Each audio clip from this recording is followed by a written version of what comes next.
Buenas tardes. Compartimos nuestro ratito de oración acercándonos a la palabra de Dios. En este día celebramos a Santo Domingo, que supo unir en su vida tanto la experiencia de la pobreza y de la austeridad, al estilo de San Francisco de Asís, del cual era contemporáneo, con su dedicación al estudio, el conocimiento, la profundización y la enseñanza de la palabra de Dios.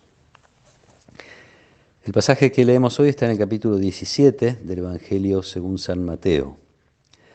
Mientras estaban reunidos en Galilea, Jesús dijo a sus discípulos: El Hijo del Hombre va a ser entregado en manos de los hombres, lo matarán y al tercer día resucitará. Y ellos quedaron muy apenados. Al llegar a Cafarnaún, los cobradores del impuesto del templo se acercaron a Pedro y le preguntaron: ¿El maestro de ustedes no paga el impuesto? Sí, lo paga, respondió. Cuando Pedro llegó a la casa, Jesús se adelantó a preguntarle: ¿Qué te parece, Simón? ¿De quiénes perciben los impuestos y las tasas los reyes de la tierra? ¿De sus hijos o de los extraños? Y como Pedro respondió: de los extraños, Jesús le dijo: eso quiere decir que los hijos están exentos. Sin embargo, para no escandalizar a esta gente, ve al lago, echa el anzuelo, toma el primer pez que salga y ábrele la boca. Encontrarás en ella una moneda de plata, tómala y paga por mí y por ti. Palabra del Señor. Jesús hace el segundo anuncio de su pasión a los discípulos e inmediatamente surge este tema del impuesto que una vez al año debían pagar los judíos adultos al templo para el sostenimiento del culto,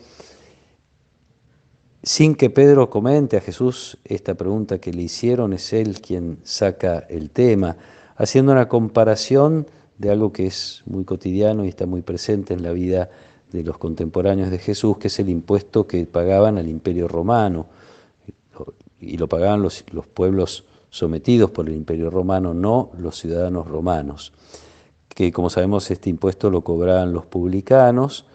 Era una molestia, primero porque era muy caro, era mucho más caro que el impuesto anual al templo, y segundo porque también hay un problema de conciencia, un problema religioso, pagar impuestos a un imperio opresor y pagano. Estaban acostumbrados al impuesto al templo, que era un modo de manifestar su adhesión a la religión y al culto que así se brinda a Dios.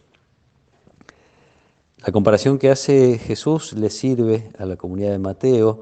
Es una comunidad que se está distanciando de la sinagoga, como pasó con todas las primeras comunidades de cristianos venidos del judaísmo. Se están distanciando de su relación religiosa con el templo.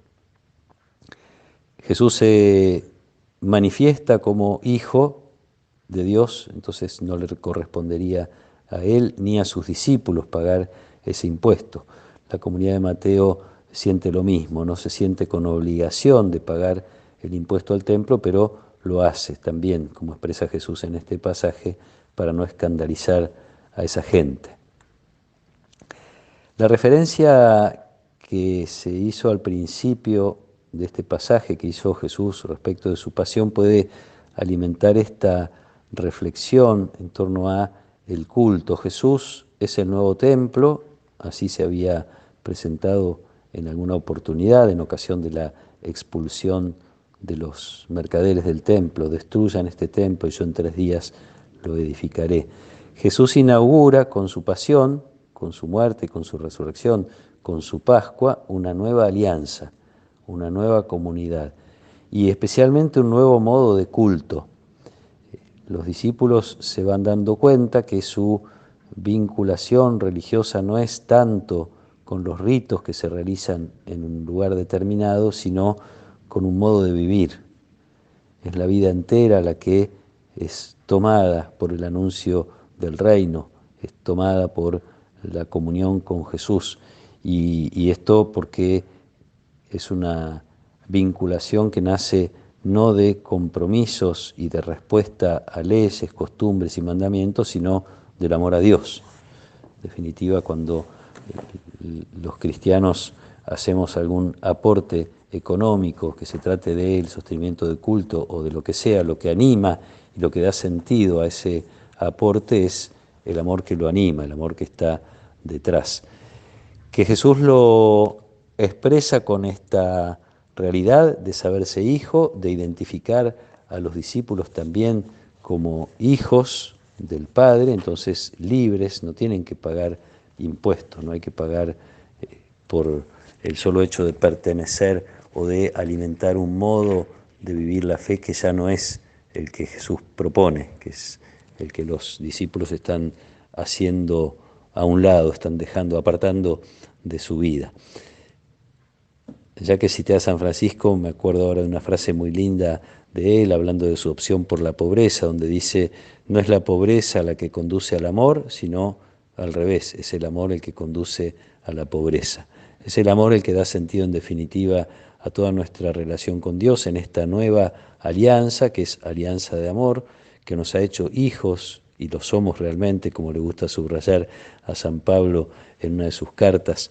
Somos hijos, somos hermanos entre nosotros, y entonces todo nuestro culto gira en torno a este vínculo enorme que Dios nos regaló, especialmente el día de nuestro bautismo. Ojalá podamos sentir esta libertad profunda de ser hijos de Dios y de que todo nuestro culto sea en un lugar sagrado donde vamos a compartir la oración o donde vamos a hacer oración en soledad, sea en la vida cotidiana, en las decisiones que tomamos, en el orden de nuestro trabajo, en el orden de nuestra vida familiar, de nuestra vida social, todo eso esté alimentado por el amor de Dios, que ese sea el lugar donde sentimos que también expresamos nuestra fe. Ese es el lugar del culto, la vida que Dios nos regaló.